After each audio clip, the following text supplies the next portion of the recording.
Halo, Assalamualaikum warahmatullahi wabarakatuh. Kembali lagi bersama saya, Amalia Nurfadila. Nah, pada video kali ini saya akan menyampaikan bahan ajar yang telah saya buat, bahan ajar matematika asik nih. Nah, untuk langsung saja ya kita menuju, ini tuh petunjuk awal, apa sih yang ada dalam petunjuk ini? Mari kita lihat. Nah, petunjuk ini berisi rancangan pelaksanaan pembelajaran atau RPP. Nah, dalam RPP itu saya menulis ada kompetensi inti, kompetensi dasar, dan indikator pencapaian kompetensi. Kompetensi inti ya. Kompetensi inti dari pembelajaran kali ini yang pertama, menghargai dan menghayati ajaran agama yang dianutnya. Yang kedua, menghargai dan menghayati perilaku jujur, disiplin, tanggung jawab, peduli, toleransi, gotong royong, santun, percaya diri dalam berinteraksi secara efektif dengan lingkungan sosial dan alam dalam jangkauan pergaulan dan keberadaannya. Yang ketiga, memahami dan menerapkan pengetahuan faktual, konseptual, dan prosedural berdasarkan rasa ingin tahunya tentang ilmu pengetahuan, teknologi, seni, budaya terkait fenomena dan kejadian tampak mata. Yang keempat, mengolah, menyaji, dan menalar dalam ranah konkret. Dalam ranah konkret ini menggunakan, mengurai, merangkai, memodifikasi, dan membuat. Dan ranah abstrak yang terdiri dari menulis, membaca, menghitung, menggambar, dan mengarang sesuai dengan yang dipelajari di sekolah dan sumber lain yang sama dalam sudut pandang atau teori. Selanjutnya kita ke kompetensi dasar. Apa sih kompetensi dasarnya? Kompetensi dasarnya itu yang pertama menjelaskan rasio dua besaran, satuannya sama dan berbeda. Lalu yang kedua menganalisis perbandingan nilai dan berbalik nilai dengan menggunakan tabel data, grafik, dan persamaan. Yang ketiga, menyelesaikan masalah yang berkaitan dengan rasio dua besaran, yaitu satuannya sama dan berbeda. Yang keempat, menyelesaikan masalah yang berkaitan dengan perbandingan senilai dan berbalik nilai. Nah, selanjutnya itu ada indikator pencapaian kompetensi. Nah, yang pertama, membedakan masalah yang berkaitan dengan perbandingan atau rasio dan yang bukan. Yang kedua, menjelaskan tarif, kelajuan, kurs dari satuan yang berbeda. Yang ketiga, menyelesaikan masalah yang berkaitan dengan perbandingan atau rasio. Lalu yang keempat, menentukan perbandingan yang ekuivalen. Yang kelima, menjelaskan perbandingan senilai atau proporsi sebagai suatu pernyataan dari dua perbandingan yang ekuivalen. Misal 5:2 sama dengan 10:4. Lalu yang selanjutnya, membuat suatu perbandingan senilai untuk menentukan nilai X dalam 5:2 sama dengan 10:X. Jadi kalian dalam pembelajaran itu diharapkan nantinya dapat menentukan nih nilai X-nya tuh berapa sih gitu kan. Nah, yang selanjutnya itu membedakan masalah perbandingan senilai dan berbalik nilai dengan menggunakan tabel, grafik, dan persamaan. Lalu yang kedelapan, menggunakan berbagai macam strategi termasuk tabel dan grafik untuk menyelesaikan masalah perbandingan senilai dan berbalik nilai. Oke, selanjutnya itu ada tujuan pembelajaran. Tujuan pembelajaran, setelah pembelajaran, peserta didik diharapkan dapat 1. Memahami konsep perbandingan. Yang kedua, menentukan rasio suatu perbandingan. Yang ketiga, memahami konsep perbandingan senilai dan berbalik nilai. Yang keempat, memahami sifat perbandingan senilai dan berbalik nilai. Yang kelima, menerapkan konsep perbandingan senilai dan berbalik nilai dalam menyelesaikan masalah sehari-hari. Yang keenam, menentukan konsep skala dalam kehidupan sehari-hari. Dan yang terakhir, menerapkan konsep skala dalam penyelesaian masalah sehari-hari.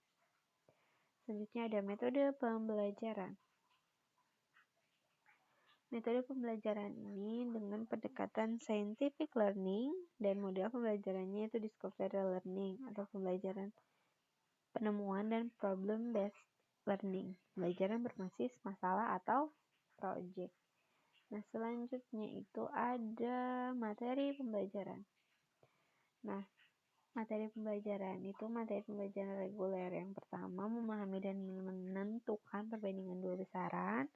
Yang kedua, menentukan perbandingan dua besaran dengan satuan yang berbeda. Yang ketiga, memahami dan menyelesaikan masalah yang terkait dengan perbandingan senilai. Lalu yang terakhir, memahami dan menyelesaikan masalah yang terkait dengan perbandingan berbalik nilai. Oke, selanjutnya itu kita langsung menuju ke materi.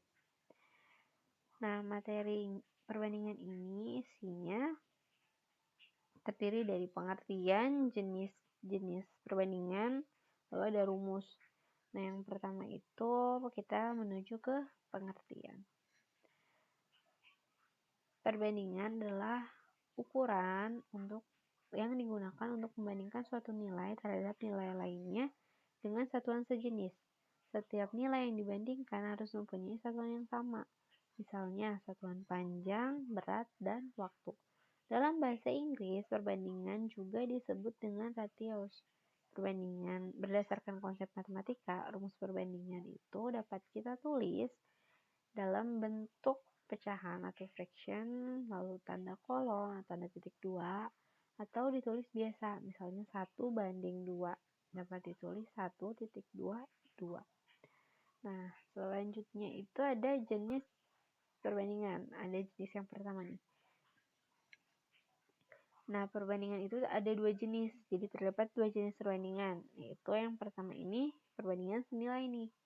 Perbandingan senilai adalah jenis perbandingan dua atau lebih satuan, di mana saat salah satu nilai meningkat, maka nilai lainnya ikut meningkat. Begitu juga saat salah satu nilai menurun, maka nilai lainnya ikut menurun.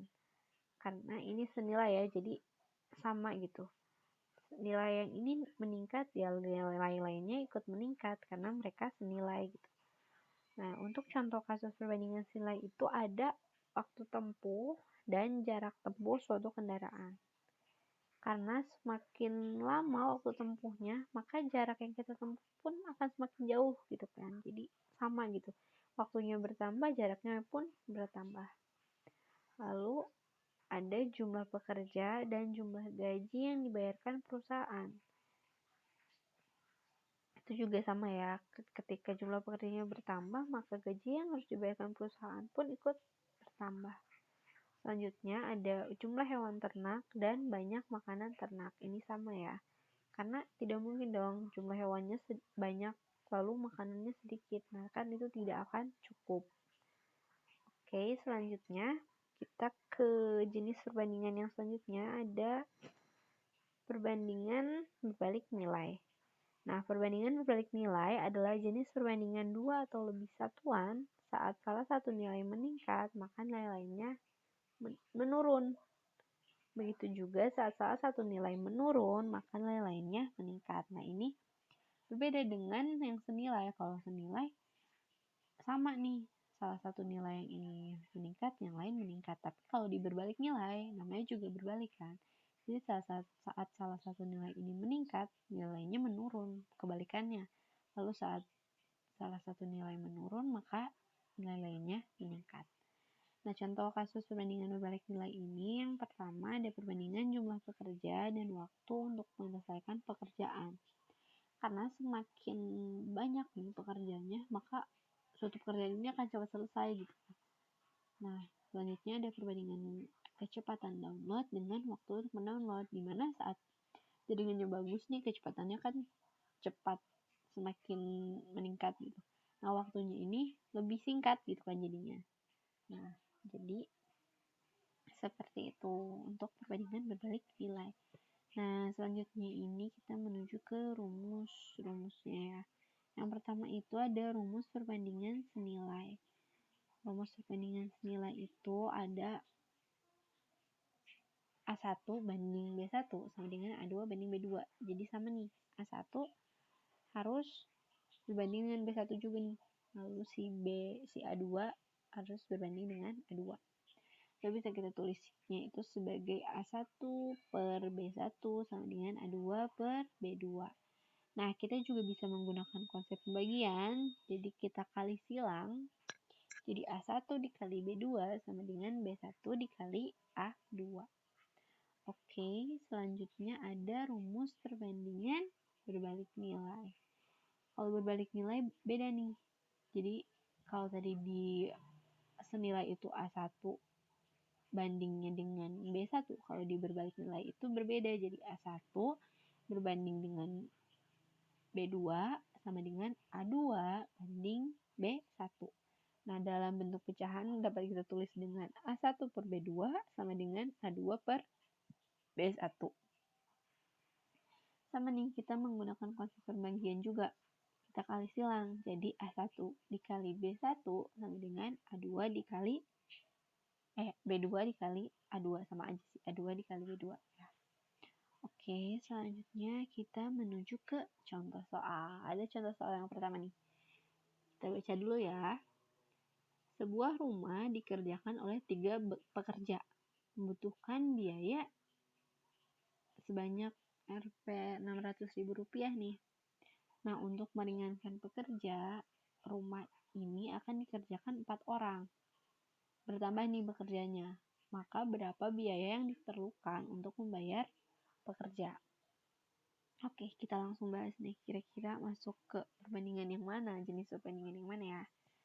Nah, kasus tadi nih, itu jika kita lihat, itu akan membentuk perbandingan senilai. Karena secara logika, jika tadi kan pekerjaannya ditambah ya, maka gaji ikut bertambah dong, ya kan? Nah, oke, kita langsung buat permisalan.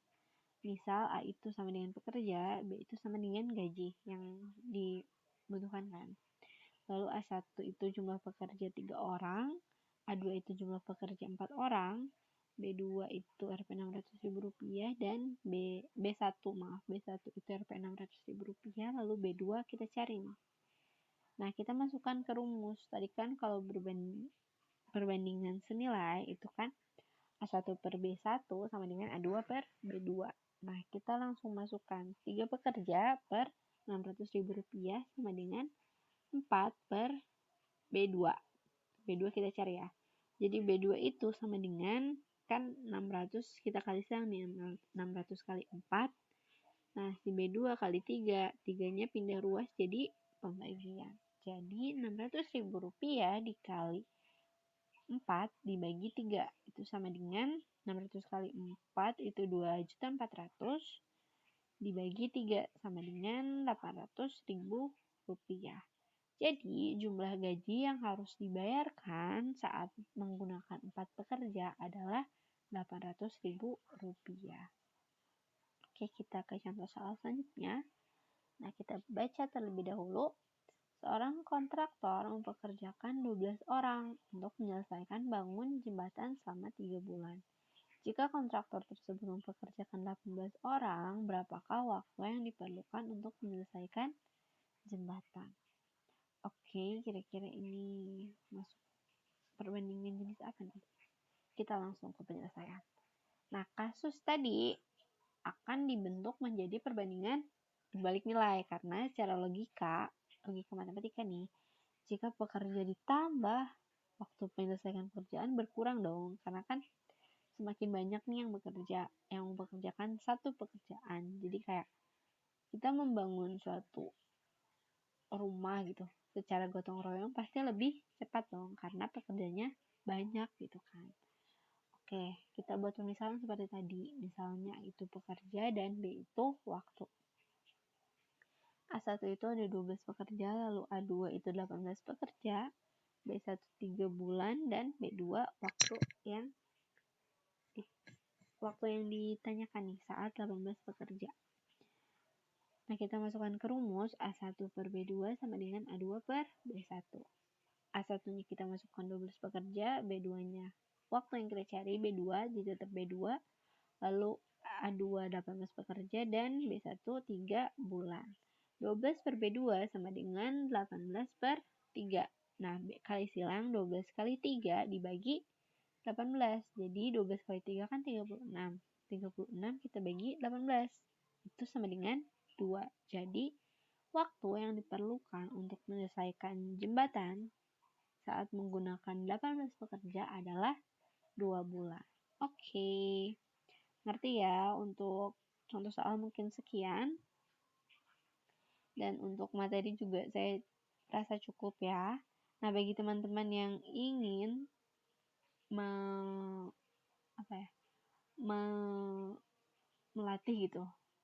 melatih pengetahuan kalian atau menambah agar lebih mengerti mengenai materi ini, dapat mengerjakan. Saya sudah mempersiapkan beberapa soal. Nah, ini tuh soal terdiri dari 10 dan PG ya. PG nih. Nah, untuk teman-teman yang ingin mengerjakan, nanti filenya saya simpan di description box. Silahkan untuk di-download. Dan saya kasih contoh ya untuk mengerjakannya. Ini kan nomor 1 nih misalnya. Dalam mengecat seluruh tembok, Aksan dapat menyelesaikan selama 15 hari, sedangkan Arif selama 30 hari. Apabila mereka mengecat selama bersama-sama, berapa waktu yang diperlukan nih kira-kira?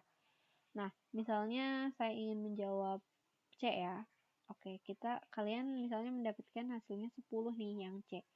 Silahkan klik C-nya. Nanti jika ada tulisan seperti ini, jawab saja yes jika teman-teman sudah benar-benar yakin. Klik yes, nanti lanjut ke soal berikutnya. Sama, soal berikutnya juga PG, jadi silahkan untuk mengulangi seperti yang tadi ya. Lalu ini terdiri dari 10 soal pilihan ganda, dan di akhir PowerPoint ini, evaluasi ini, silakan teman-teman bisa mengecek skor.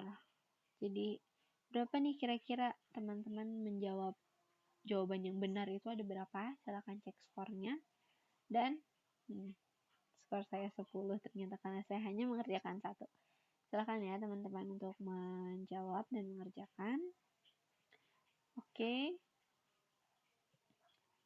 Terima kasih untuk segala perhatian teman-teman. Selamat belajar, semangat selalu, jaga kesehatan, dan have a good day teman-teman. Sekian yang dapat saya sampaikan. Mohon maaf apabila banyak kekurangan. Assalamualaikum warahmatullahi wabarakatuh. See you on the next video. Bye-bye.